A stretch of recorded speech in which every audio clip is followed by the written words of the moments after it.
Now, you'd only connect this No, to this. don't bring him back.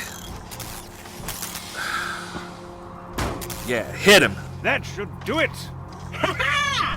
I am alive! Oh, Jesus. Oh, yeah, he's talking again. Minion! Yeah. Now I've got my eyesight back! And you're far uglier than I remembered! Why, you little son of a bitch!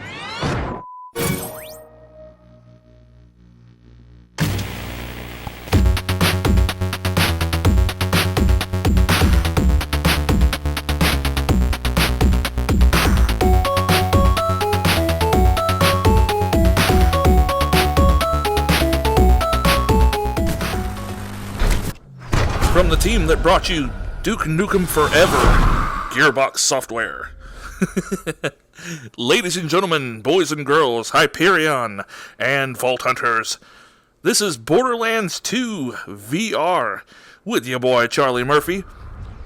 I'll be honest, I was late to get on board with this game. I actually just recently purchased it and felt that I needed to make a video about it. Now, the reason I took a while to get to this game was because I had pretty much decided I was not going to buy this because, not because it's a bad game or I don't like Borderlands or anything. I actually love Borderlands 2, and I have beaten it thoroughly on 2 different consoles multiple times. So I had decided that I was just going to give this one a miss and just forget it. I mean, it was cool, but it's a little pricey. It's still $50 in the marketplace for brand new. 50 or 40, but either way, I had decided I was going to give this one a miss. But with the recent trend of playing games that were traditionally on flat screen and have been given the old VR makeover, I see the value in playing a game that even if I've beaten the heck out of it, that I've only experienced in flat screen, especially a first-person shooter, especially a game as expansive as Borderlands 2 is, and with all the DLC and everything, I had to give it a play. So as you can see here, I'm going through, and there's tons and tons of comfort settings in this game. There's tunnel vision, there's fade out, there's tunnel vision that comes up when you're moving, when you're rotating. You can pretty much set all of this up. So if you have a real hard time with VR sickness, which I do not poke fun at those who suffer from VR sickness. It is something that is very common, and it sucks. It sucks bad. But you can get past it with some time and some effort and stuff. But I digress. Now we're gonna go to the controls. Even with the controls, this isn't just a flat screen port into VR. This is an actual. This isn't a mode tacked on. Is more of what I'm saying. This is a full-on VR only release for PlayStation VR. You can also get this, if I'm not mistaken, on PC VR. But as you can see here, everything is set up to play in VR using the good old motion controllers. And since I have played this game so much, I can already recommend this game, because if you like Borderlands 2, you're going to freaking love Borderlands 2 in VR. What this video is really mostly covering is the different control methods, because all 3 of the control methods are viable for the PSVR. You can play with the good old workhorse, the motion controllers, and you can also play with the aim controller and the DualShock, which I'll get to later. But first here, we're going to go, this is right after the train has crashed, and we're going to pick our character. Speaking of which, there may be a little bit of spoilers if you haven't played Borderlands 2, and if you haven't, what are you doing with your life? Of course, Gage is Bay, and I love I love Krieg, but my go-to guy has always been Zero. I like pistols. I like the sniper rifles, and plus he just looks badass. I mean, check my dude out. He's basically Snake Eyes. So we're gonna go ahead and go with Zero, and we're gonna start out here. Kind of come out of the snow blindness. Great. Another dead Vault Hunter. Handsome Jack's been busy. And backward hands right off the start. This happens too often. I'm going to steal this one from you, Civvy. We're going to have to start a count for backwards hand starts. So let's get that up on the screen there. There we go. Yeah. From now on, every time we start a game with our hands backwards, that's what I'm going to do. I'm putting up a count. It starts here, folks. New trend, 2021. Backwards hand count. Sorry, Civvy. I've got something for you. All right, we got our hands straightened out. Take this echo communicator that I totally didn't loot from one of these corpses. It comes with a Class 12 heads-up display, complete with a mini-map. Now, come, friend. Let's get you inside. Hey, wait a minute. Lucky you. All right, first thing, if you look here, you see where the placement of the mini-map is? It's really hard to see in VR. It's even kind of out of your peripheral vision when you're the one in the VR headset. So we start off. The left motion button, center button, is what makes you walk. And to strafe left and right and to walk backwards, you point the left motion controller where you want. So if you point it like back behind you and hit the motion button, you'll walk backwards. Point it left and right, and you'll strafe left and right. Keep it pointed forward, and you'll walk forward. Can cause dizziness and motion sickness. If you don't feel well, consider taking a break. See, they even added in the custom dialogue for teleportation, talking about motion sickness in VR. So. But not only have they changed the controls and added new control methods and stuff to turn this into a VR experience, they have also customized each of the characters. They've customized some of their moves, some of their special abilities to more suit VR. Use the turn inputs on your mover. So you can see here I'm attacking with melee, and the cool thing about when you're using the move controllers is all you got to do is just whip your hand forward, and like if you want to hit somebody, you like punch, and you would do the melee, and I thought that was a really cool addition. So it's not just a button press. You can actually, since you're using the move controllers, you can actually swing your hand to hit somebody with melee. Your left hand is pretty much what you use to pick up. Anytime you get close to something that can be interacted with, the left move controller will produce that little that laser pointer. Triangle on the right-hand move controller switches weapons. Now this I thought was an interesting choice for scopes. It doesn't work like you actually don't look down the sight. It puts a 2D display of the scope up, which I don't know if that was because of technical limitations or to keep frame rate or whatever, but or just to keep your situational awareness.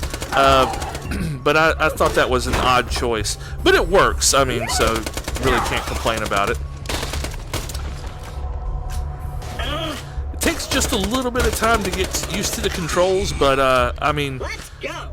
If we don't get my eye back, we'll never get to the sense of scale that you get and the immersion in this is just incredible. Whenever you're ready, buddy. Another thing is, like I said before, this game is also just so huge, and there's so much to explore, and there's so many great expanses. Like, that bullymong jumping towards you is really disconcerting in VR. But like I said, there's no reason not to pick this game up if you like Borderlands 2 and you enjoy playing games in VR. The immersion is just absolutely worth it. But with the motion controls, like I said, the control is a little hard to get used to. But after a few minutes, I was totally acclimated and felt like I could pretty much dance around with these folks. Now here's another thing that might put some people off. Anytime that it goes to a cutscene, it always drops out and you're watching a flat image. And then it goes back into the first-person VR, which will bother some people, but I don't think it's much of a problem. Here's another thing they added, which is Badass Mega Fun Time, which is basically you press circle on your left motion controller, and it will put you into like a bullet time. And that's supposed to compensate for the fact that the controls are not quite as are not quite as good in VR, quote unquote. That it's a little bit more cumbersome in VR, and so that's supposed to offset that, and so it adds a little bit of an extra buffer for you when you're in combat. But honestly, I had no trouble. I actually forgot to use the badass fun time or whatever. I forgot to use the bullet time most of the time because, I mean, as you can see here, I'm not having a real hard time keeping these guys off of me and dodging and stuff like that. Once you get used to it, like I said, it's pretty easy to circle strafe and stuff like that. But I mean, if you've got it, why not take advantage of it? So that's pretty fun. And of course, leveling up and everything else is basically the same, with the exception of a couple of skills that they changed in the skill tree to better suit the VR environment. Gearbox Software, makers of Aliens Colonial Marines. So now we're going to move on to the aim controller.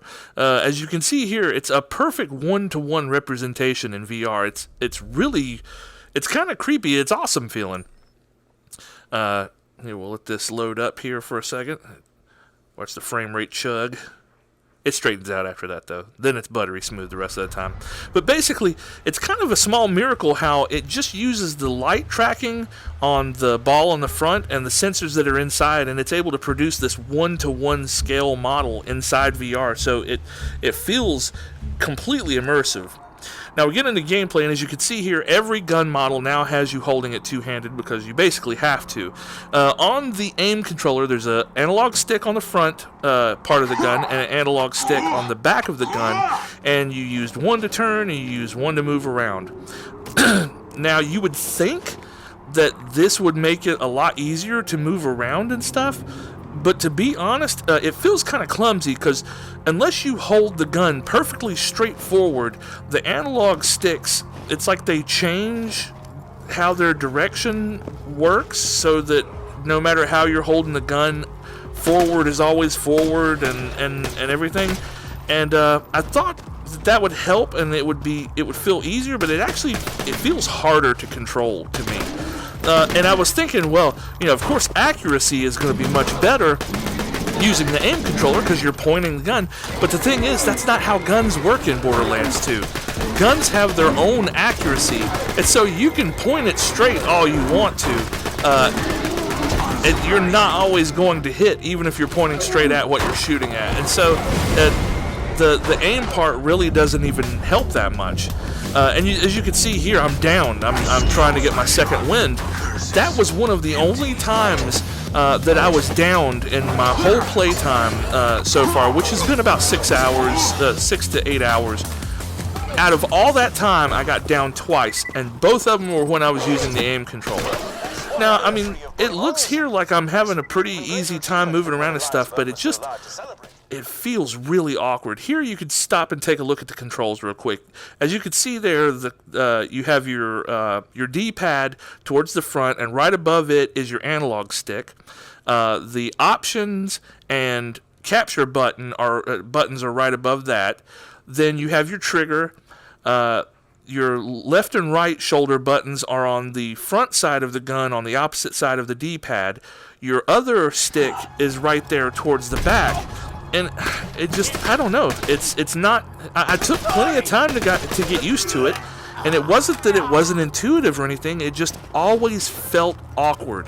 Like, I always felt like I was holding the gun wrong when I'm trying to walk around and stuff, because you don't walk around like in, old school Doom pointing the gun straight forward all the time.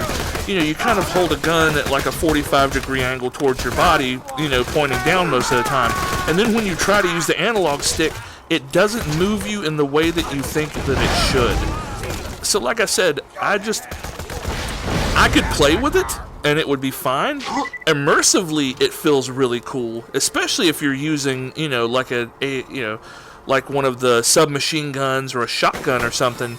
With this submachine gun, you feel like you're really holding it. And so for immersion-wise, it works really well. But as far as actual, implementation, I just did not like it as much as I did the Move controllers. The Move controllers not only made me feel cooler, but I don't know, maybe it's just because I've gotten used to that in VR, but they felt more natural. You can see here I'm having a little bit of shoot 'em up with them here now.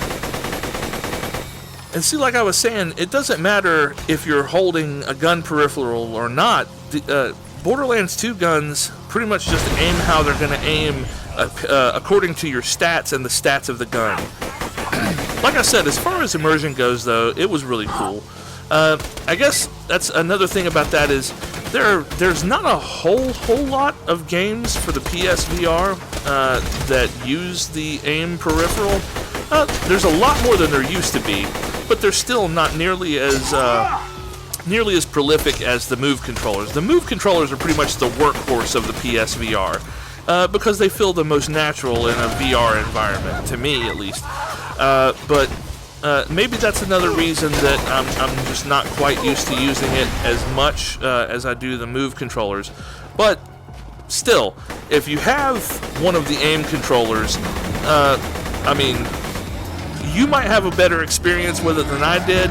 But it's still, even though I wasn't having as good of an experience as I did with the Move controllers, it was still really cool. And it was another chance to break this bad boy out and play with this peripheral a little bit, because it doesn't get a lot of love and it doesn't get a lot of attention, at least not in my VR collection. That was another thing I thought was kind of awkward, was when you try to use the melee, you actually, like I said, you have to push in on the stick. You can't just use the motion like you can with the Move controllers. But when you would go to push in the stick, it seemed like it would always make me like jitter to like the left or the right. I don't know. I guess I'm just being nitpicky at this point.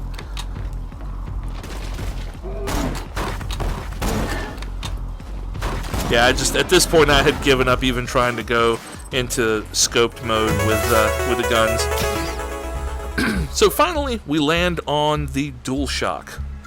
And of course, the DualShock is going to be almost exactly like you remember using it for Borderlands on a flat screen. The only difference is, like I said, one thing that I've noticed, and I haven't mentioned it till now, is there's the absence of the sprint function. You can't sprint in this game. I guess that was maybe some sort of attempt to keep the nausea down to a minimum. But as you can see here, one of the first things that you notice is, one, the gun is in a fixed condition, but also we are not aiming with the right analog stick. I'm actually aiming with my head by looking at things. So by using head aiming, honestly, between this and the other two control options, I felt like my accuracy was so much better with this, because you're actually looking at your looking to aim instead of aiming with an analog stick or pointing something at someone. You actually just do it with your gaze, and so I felt my aiming was way more on point with this control method. And as you can see here, it's just like playing with a controller. I mean, because you are, but you see what I mean as far as like my maneuverability and stuff. Honestly, out of the three control methods, I honestly thought this was really the most efficient and gave me the best control, the best aiming and accuracy. It felt the most comfortable, but I guess that's to be expected with a game that I've beaten more than a half a dozen times on two different consoles with a controller. But as far as immersion goes, I felt the most immersed with the two motion controllers, but I honestly do feel like this is still the best way to control this game as far as how well it does and their performance. But of course, you don't necessarily just play a VR game for performance. So most people are going to go with the motion controllers, and that's perfectly understandable. Blackburn Cove, no vacancies. Let's go say hello. Got into some good fights here, and this is where I was really having some fun with it, because stuff got hectic here quite a few times.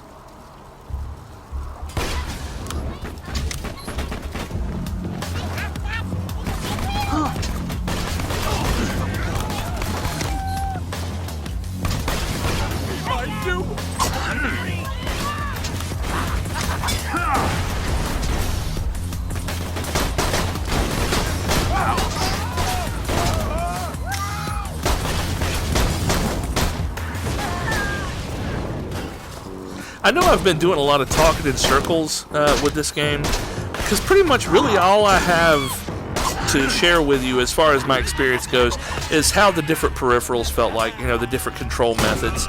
And of course, like I said, I feel like the one I had the best performance with is definitely the DualShock, and the one that I had the most fun and felt the most immersed with and felt the coolest with was the motion controls.